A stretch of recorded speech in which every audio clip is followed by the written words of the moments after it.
Hello friends, welcome to food place. நம்ம இந்த வீடியோவில் பாபிக்யூ ப்ரான் எப்படி செய்கிறதுன்னு பார்க்கலாம். ஃபஸ்ட்டு அதுக்கு தேவையான பொருளை பார்த்துருவோம்.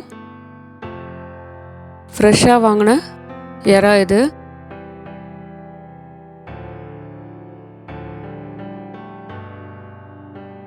இந்த பாபிக்யூ செய்கிறதுக்கு ஒவ்வொரு இறாவும் எந்த சைஸில் இருக்குது பாருங்கள்.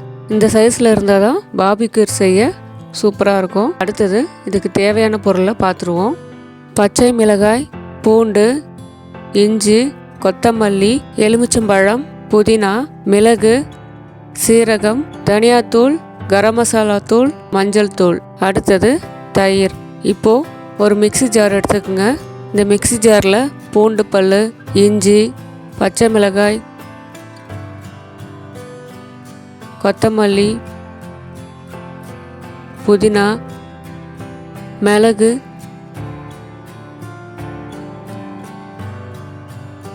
சீரகம்,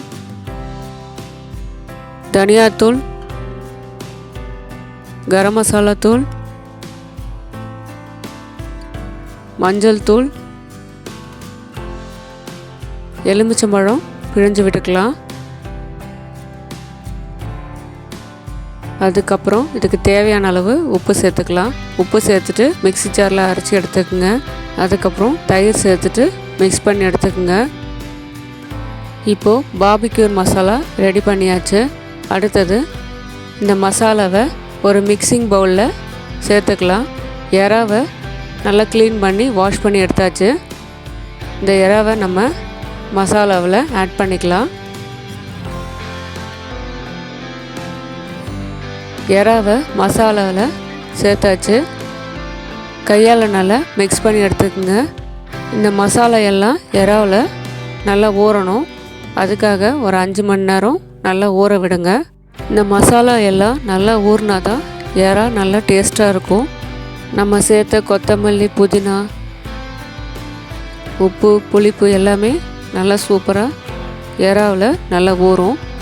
ஃபஸ்ட்டு 4 பக்கம் செங்கல் வச்சுட்டு அதுக்கப்புறம் சார்கோல் போட்டு நல்லா ஹீட் பண்ணிக்கோங்க.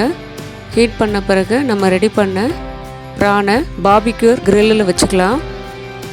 இது மேலே ஆயிலை கொஞ்சமாக அப்ளை பண்ணிக்கோங்க. இப்போது ஆயில் அப்ளை பண்ண பிறகு சார்கோலில் பட்டு அதோட வாசனை சூப்பராக இருக்கும்.